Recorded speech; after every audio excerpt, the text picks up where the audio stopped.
কি ব্যাপার রে? এত চুপচাপ কেন?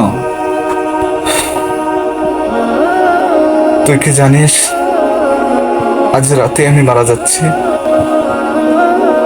তুই কি পাগল নাকি? কি বলছিস এসব? আমি স্বপ্নে দেখেছি সাদা পোশাকের এক ফেরেশতা এসে আমার মাথার কাছে দাঁড়িয়ে আছে। তার হাতে এক গাঁঠা কাপড়, আমার নাম নিচ্ছে, বলছে সময় শেষ, তোর সময় ফুরিয়ে এসেছে, এবার যে তোকে আসতেই হবে।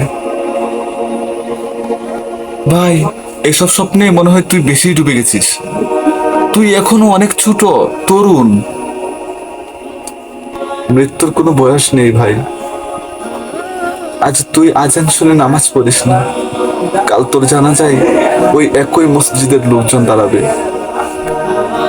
তুই আমাকে ভয় পাইয়ে দিলি ভাই। ভয় পাইয়ে দেই নাই ভাই, সত্যিটা মনে করিয়ে দিলাম। ভাই, তুই মরিস না প্লিজ। আমি তোকে হারাতে চাই না। আমি যদি আজ মারা যাই, আমার জানা যায় তুই থাকবি তো? হয়তো আজ নয়, কিন্তু একদিন তোর নামও ফেরেশতা উচ্চারণ করবে। তুই কি প্রস্তুত?